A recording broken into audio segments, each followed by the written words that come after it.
Humbauer. So I won't read the collaboration we did because it's a simultaneous poem written for simultaneous performance. But this section we didn't read, and this is something that I wrote, so I think I'll read from here. And it's a sort of silly anagrammatical manifesto on translation, and then I'll read maybe a couple of translations of my own, if that's all right. What do we call it? We call it Zungenspitzel, overtongue. There is an art to translation. Literally, translation contains 7 letters that spell the phrase, and art too. And it is difficult to disagree with this fact. But taking away these letters also leaves behind S, L, I, and N. Perhaps if you put I, N, S, and L together, you nearly get the German word for island, Insel, but we need an E for that, and there is no E in translation. However, there is an E in the German word for translation. So you could, if you wanted, borrow the E from Übersetzung in order to make Insel from translation. But can you find Insel in Übersetzung? Surely translation is the opposite of an island, unless translation acts as a bridge between islands. Maybe Insel, the notion of an island, is more integral to the English word, translation, just as much as translation also contains the letters of nation. So what is integral to Übersetzung? The first thing you might see is Zunge, tongue, which I'm sure you would agree is integral to any translation. But wouldn't it be even more integral to speak of 2 tongues, zwei Zungen, when it comes to Übersetzung? One could simply make the word plural, Übersetzungen, and then you would have Zungen, without even having to move any letters about. But this would not be an accurate translation of translation, since we are concerned with the uncountable singular abstract notion of Übersetzung itself. Unfortunately, Übersetzung only has the one N.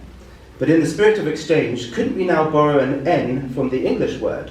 Translation even has 2 N's.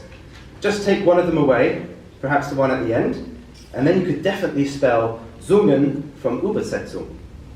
Zungen equals tongues, which could itself be a translation of translation, from one tongue to the other.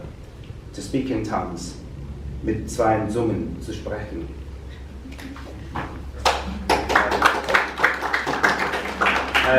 So this is a very short little translation of a Georg Trakl poem, but it's a sort of trilingual translation because there's the German original in Ein altes Stammbuch, and also an Italian version, because I came across a bilingual Italian-German edition of Trakl on my honeymoon, and I thought I'd play around with both languages. So it's a triple translation, I suppose. So it's 3 tongues.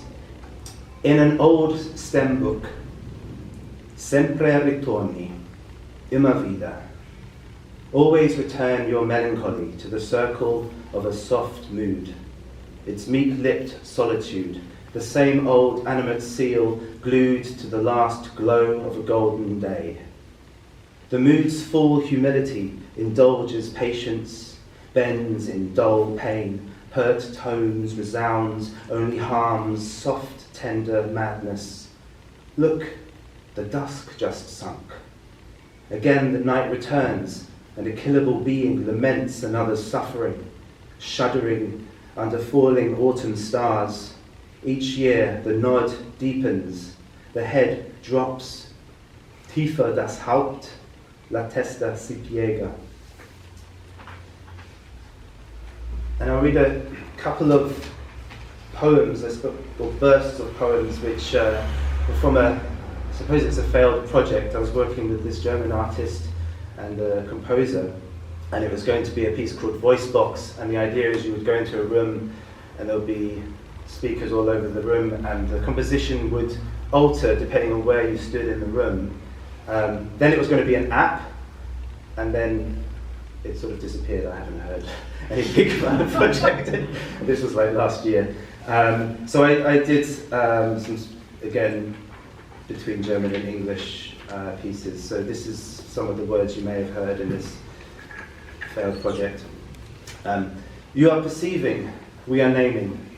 Sie nehmen wahr, wir benennen, we are. True naming, wahrgenommen, named and taken, a kind of true perceiving. Look with your ears. Beware the space. Take the space aware space takes place when truly taken. Wann wahrgenommen, Raum nimmt Platz, Ort findet sich statt, nimm den Raum wahr, bewusst beachten, beobachten, nimm den Platz in Acht, guck mal mit deinen Ohren, fill up your ears mit dem Raum, feel den Ohren with the space, between, listen, zwischen, roam about and listen, Zwischenraum, between the space, kannst du, kann you die Mitte, the middle finden, find? Your breath about to break. Rest, breath, stop and stoppen. Hear it out and stop. Halt, stop and stoppen. Hear it out and break. Breath out of atoms, Atem, out, atmen, ein. Hör auf, rest and stop. Break into atoms, Atem in atmen, aus. Hör auf, hear it out, rest and stop. And I think I'll finish with a little poem in here. A lot of these were trackable translations, but the last piece, Splitter Echo, is a sort of elegy to my Austrian grandfather who died in 2017, and he was a evolutionary scientist, and which may be relevant to some of the words here. And he was always not ashamed, but he always said, maybe it's time you learned German. And I finally started to learn German properly, but after he died. Well, actually, the last years of his life, but at that point, his language skills were as good as my German, so we kind of reached this weird return to childhood state of the language. So anyway, this is a sort of elegy for Wolfgang Wieser, Splitter Echo. Speech jitters in broken sleep to dream split by morning stomach. Speech splitters. A frog washed beneath the grill glistens slime after rain. Moss likens, croaking pebbles to a child's nose pressed against a pane. Urchin pad sucked to tank, lips glister, a lost puppet. Brain-dried shakes in a storm, a shiver leaks amoeba tongues. Porcupine spines sprout from a sponge beneath the desk cabinet. Brain ache, trembling in the wave of a sea brain, jiggling. Abstract coral, distract reef, and its echoes split, spectres cut and drift. Paper and paper and paper. Dry nib and twisted clip, his basement at sleep.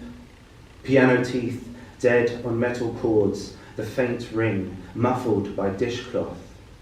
The silence still spoken.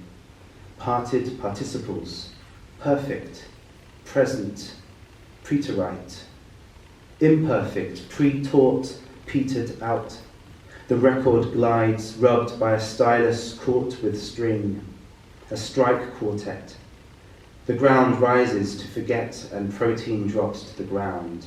Bass tones mould and echoes spilt. Wood holds parts with itself in the fire. Endless sleeper. Stomach talk wakes me in the morning. An egg cracks like splintered stone. The grandfather clock, an hour ahead until blocked, another undead. My vocabulary is genitive. A gene trapped in grammar codes, untucks itself out of bed, goes down to breakfast, divides first from third, and in plural spreads. The case falls from his chest, to him, to his, to he, and all that's left of me. Pronouns chase the protein trace, picked up along the wake and left in our way. It is our spring, and speech drips, contractions, contracts, bones crushed by dirt sprinkled with a spoon, or grabbed with fist, petals to the lid. Your cell, earth-sucked, as watered organs drown in air, in the loft, in the lift. The soil breathes you out. One midnight, in Monzi, you sunk away into brittle ground. Thank you.